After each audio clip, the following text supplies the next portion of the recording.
7, 6, 5, 4, 3, 2, 1.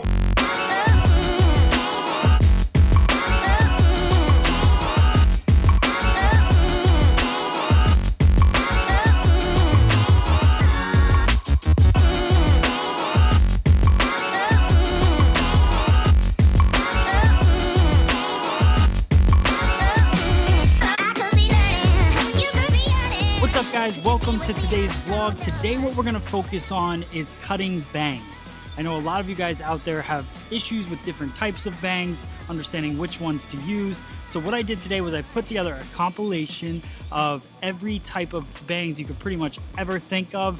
So we have long heavy bangs, long light bangs, medium side swept bang, choppy side swept bang, straight fringe, and then a really short grungy looking bang at the very end just for fun. So hope you guys like this. I'm gonna get started with the step-by-step. Make sure if you want to follow us, hit the subscribe button so you don't miss any videos that we put out. And also, thank you guys so much for watching. Let me know what you think in the comments. Here we go. Let's get started. All right, guys, so we're going to start off by sectioning off the mannequin to get ready for cutting the bangs. So what I'm going to do is go from the high point down to the recession point on the head and just create a nice triangle right in the forehead area of the mannequin or of your client.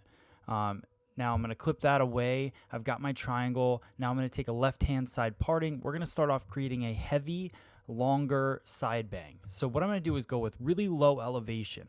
The lower the elevation when you're cutting a bang, the heavier it's going to be.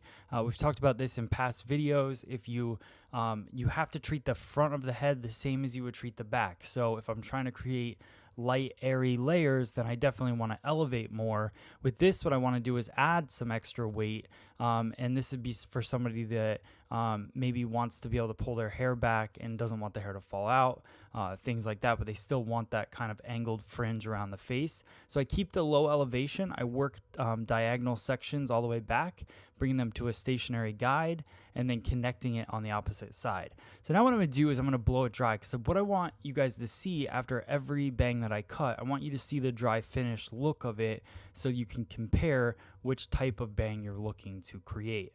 Now keep in mind, I'm doing very basic versions of each bang. So if you elevate it a little bit more, you could take out a little bit more weight. So this would definitely be based on each of your clients. Don't do this exactly the way I'm doing it every single time. So now we're gonna use our VibraStraight iron, go through, iron it out, just so you guys can see that polished finish and how the bang is actually gonna lay. Some guests really like that heaviness in the front, especially if they have a lower density or kind of a weaker hairline. And like I said, if they want to pull all their hair back and not have the hair falling out. So now we're going to move into a light, long side bang. And what this is going to do, it's going to be cut pretty much the same. The only difference is now we're elevating the hair. So we talked about the more you elevate the hair, the lighter it's going to be in the front. So I'm doing a 90-degree elevation with a stationary guide. So I'm over directing everything over to the same point, pushing it away from my body. I like cutting from a short to long point, so that's why I'm pushing the hair away. You could stand on the opposite side and pull the hair towards you, just really whatever makes you comfortable. But I'm working that stationary guide, cutting, and what that's doing is collapsing that hair, but it's giving it a seamless feel because of the fact that I'm following the head shape. So just make sure when you elevate the hair that your finger angle is parallel with the forehead. If you elevate any higher, it's just going to collapse it too much. So now we're going to blow it dry. I want to show you guys the difference. You can really compare the heavy bang as opposed to the light bang. So I think that this is such a good visual for me. This is a video that I've wanted to create for a long time because we don't get the opportunity to see these visually next to each other, all these different haircuts and different ways of removing and keeping weight. So you could see the flow, it works really well. You can see the weight that's been taken out right around the edges of that haircut where it was heavy before. So it just makes it a lot easier for your guests to be able to style it and maneuver it. So now we're going to work on a shorter side bang. And what I'm going to do is take diagonal forward sections, over direct them, creating a stationary guide. And again, because we want to go heavy, I'm keeping my elevation low and cutting with my finger angle parallel to my parting. So just making sure I keep that consistent. Now, if you wanted to create a little more of a light feel to this fringe, what I would do is just suggest slight elevation after each section that you take. No one says that you have to stay either stationary or kind of extremely move it. You could just slightly lift it as you go around that curve of the head, and then you won't get so much of a weight line on the opposite side. What I wanted to do for you guys today is just show you what that stationary guide looks like. It's got a really cool feel to it, and it really pushes that weight down to the cheekbone area. So you can see that there is a little bit of layering. Why that happens is because as I round the head, my elevations change. So we did create some layering following the round of the head there. Now I'm just connecting the opposite side using my finger angle the same way. And I'll go through, blow it dry, iron it out so you guys can see what this looks like. I think this is a pretty standard bang, and I think this is what a lot of people cut, and then they get upset that it's a little too heavy. So this is definitely, you got to listen to your guest, what they're looking for, but I'm going to show you guys how to make it look lighter and more PC in a second. So we'll go through again with the Vibra Straight iron it out so you guys can see the true shape of the haircut.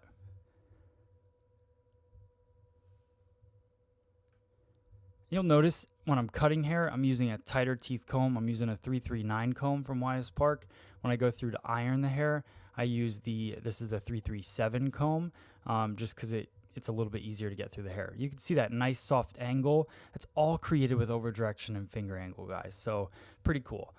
Now we're going to do a light, short, more airy, kind of fringy, I guess fringy would be the word, but a PC look in the bang. So what I'm going to do is take the weight, over direct everything over the part. So I'm taking a vertical section, over directing everything over the part, twisting it, pinching it in my finger, and doing a tease cutting technique with the scissor. What the tease cutting technique is, if you haven't seen that in some of our past videos, you can also look it up on our YouTube channel for sure. But the tease cutting technique is a half open, half closing of the scissor. So you're just closing the scissor down on, pinching the hair into the scissor. You'll be able to see a better angle of it here. So I take that vertical section and then I'm just half closing as I go into the hair. We definitely have more detailed videos on that technique if you're looking to learn it. You also could create more of a light PC feel by elevation. So remember the second bang cut that we just did, all you'd have to do is elevate those bangs up and you would get the same sort of effect. I like it being a little more choppy, and that's what the tease cutting technique does. It's not giving it an exact feel, it's giving it more PC kind of textured feel. Now we're going to go through and cut a straight bang. I like to do this on dry hair if I can. And what I do is I use the tip of the scissor or the blade of the scissor to lift up the bang. I slide my comb underneath using not super wide teeth, but not super tight either. So the 339 comb works pretty well for me for this. And I go in, I hold the hair up with a nice elevation, not too high, because again, the higher I elevate that comb, the more layered effect I'm going to get on the hair. So I want that nice solid line in there. So I just hold the hair tight with the comb, and I go through and I use my blade to cut the scissor, and I use the comb to hold the tension. So you can see you get that nice hard line fringe in there. That works for any place throughout the head to create that straight line.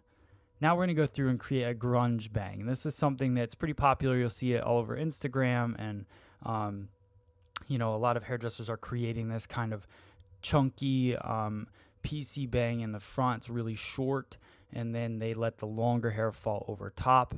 So I wanted to show you guys this as well. I know it's not probably a popular thing in your salon, but people may ask for it, so I think it's good to know it, and it's just fun to cut. So going through, I create that pieciness by really angling my scissor and cutting into it, deep point cutting, and then I go through and I do that tease cutting technique to piece out the overlay. So it's really combining a lot of the different techniques that we did, so you can see how that looks pretty cool. All right, guys, so that's pretty much all the different types of bangs that I had in my head. If you guys have any ideas, post them in the comments below. Thank you so much for watching. There's the video. All right, guys, if you like this video, then hit the like button, hit the share button, share this video with all of your friends. Make sure to go join fscsocial.com. That's our social media community. We have our own app, so go download it, fscsocial.com. Thanks for watching.